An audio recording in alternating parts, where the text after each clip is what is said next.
Should you eat breakfast if you're a professional athlete, an elite athlete, or you want to be? And what if you're not either of those? Yep. What's up, Internet? How are we? What are we talking about today? We're going to try to sexy up the delivery for a very non sexy thing, and that's called eating breakfast. Why is it so important? Let's talk about that. You ready? Here we go. Body clocks and circadian rhythm. Yeah, what's that got to do with breakfast? Well, we're going to get there. Okay. So, master clock of the brain, little area called a suprachiasmatic nucleus. Yeah, I had to look over because I didn't remember what it was. When the eye gets visible light, it starts to set the schedule, sort of like work, right? So you have a schedule at work, and all these things have to be done while your body's on the same schedule. As soon as it gets light, body knows what to do, and as the day starts to trend towards nighttime, the body starts to do different things. But why is this important? Well, because there are clocks within the cells, and each one of our organ systems, liver, kidney, digestive system, right? They all do different things at different times of the day. Well, the master clock helps set their schedule so they know what they need to do. And what's the focus for breakfast? Well, from a nutrition standpoint, for me, it's how that eating affects athletes and their habits. So, how the athlete habit of eating breakfast affects all of this, the digestive ability, whether they're hungry, their appetite, and their sleep cycles. Because there are such things as exceptional professional athletes, and then there are just professional athletes. Yep, they're good, but they're not exceptional with the greatest habits. It's the athletes who stand out to me, the exceptional ones who have great habits that really begin to one maintain their career as they get older and have staying power and within their sport, right? Dominating the field at an older age or as a veteran athlete has a lot to do with nutrition. A lot of that has to do with setting up the right habit because when we don't eat helps enforce or reinforce the cycle of the circadian rhythm habits that we've got. And the day and night cycles influence what we eat. Yep. So, like, we eat breakfast in the morning and dinner at nighttime makes sense. So, types of foods we eat at those times are really dictated by culture, but it does influence when we eat. The extent, however, of when we eat affecting our body clock is a little bit hazy. That means, like, when we eat, does it help reset our clock? So if we ate breakfast every day, would we actually get up in the morning at a certain time? That's very interesting. Let's talk about that because research has shown that delaying meals, actually, like fasting or eating late at night, can change the clocks within each one of those organ systems.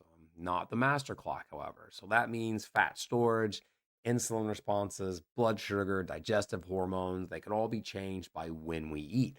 So, for example, if we were to eat breakfast every morning at 7 o'clock, right before 7 a.m., the master clock knows what time it is, and the cells associated with our digestive system will be like, oh, it's almost 7 o'clock. What do we need to do? And it will start secreting digestive enzymes to digest our food. It'll start secreting saliva, getting us ready to eat.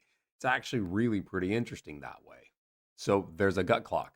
That's pretty interesting. And managing this gut clock is about being consistent with our meals. And the habits of an exceptional professional athlete or exceptional athlete is managing this gut clock. They're very consistent. They get up, they eat this. And regular meals can reinforce and synchronize an already good set of habits. So let's take an example, like especially young athletes who don't eat breakfast. They usually are up late and they go to bed late, they eat late and they wake up late, and they're in this cycle, not hungry because they ate really big at nighttime. They're not in the cycle. Their organ clocks, their body system clocks aren't ready, haven't set them up to eat. So when they do, they feel yucky and gross because they're not desirable food, but also because the body's not switched on. It's not ready for it. And this loop just repeats and repeats.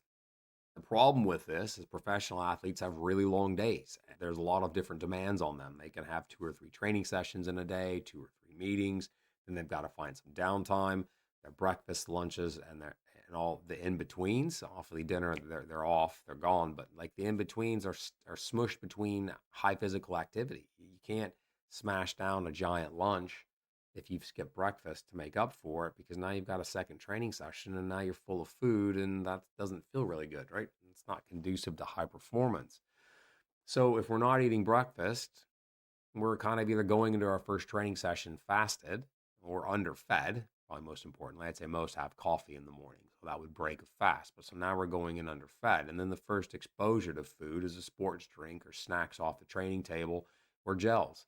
And then the first 4 to 6 hours of that day of their awake time, 15, 16 hours, is wasted because they haven't been able to eat. That requires the athlete to consume large amounts of food across the remainder of the day just to keep up. But like I said, that's really hard to eat a huge lunch when you know you got to train 90 minutes later or 2 hours later. And you're like, well, they should be scheduled better. But the reality of a high performance professional athlete day is that's not how it works. Things are scheduled when they're scheduled and you get it done.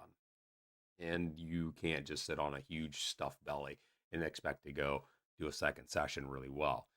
And so that puts us back into consuming lots of food through the evening, right? So now we're behind. We didn't have breakfast, couldn't eat a huge lunch. Our appetite's suppressed anyway from the activity during the day. So then we rock out of there and we're like, oh, I'm going to smash a huge dinner. Well, now we've got a huge dinner sitting on our belly. And then you have the risk of having acid reflux because when we lay down sideways, we have all that food pushing in the stomach, pushes against this esophageal sphincter right here. That's what causes acid reflux. You do that enough, you're going to create your own problems.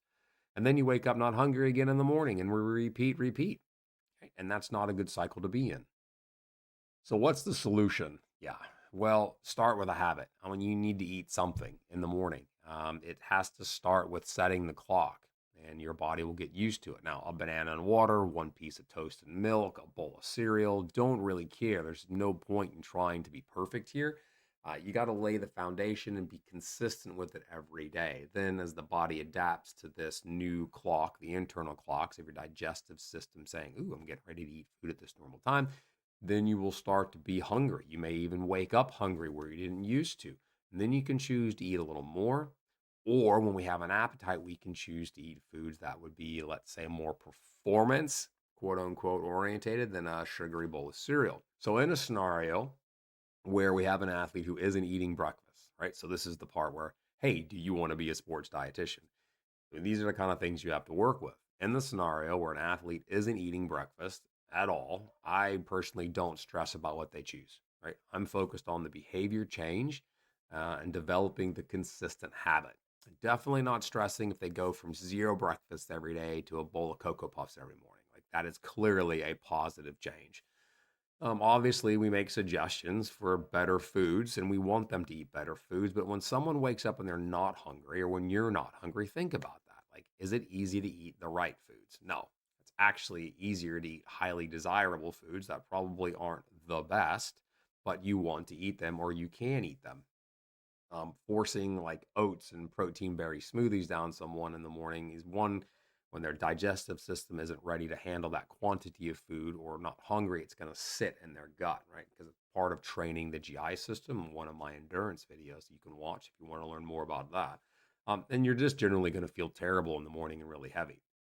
That's not going to reinforce the positive change that we're looking for. So, what do? We try to say build the habit, get something in anything, be consistent with it, establish the habit, and then we'll change it to better foods. That was a mouthful.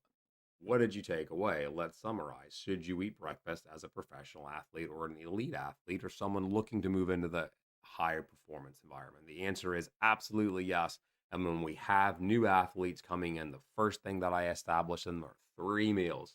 What are these first three meals that I induct every new athlete who's coming into our program? Breakfast, post recovery, and post recovery number two. That's it. Those are the three, and breakfast is the key pinnacle there. Oftentimes will help with some of these younger athletes just get into a better sleeping schedule, which then means they're getting up earlier and then they're going to bed earlier.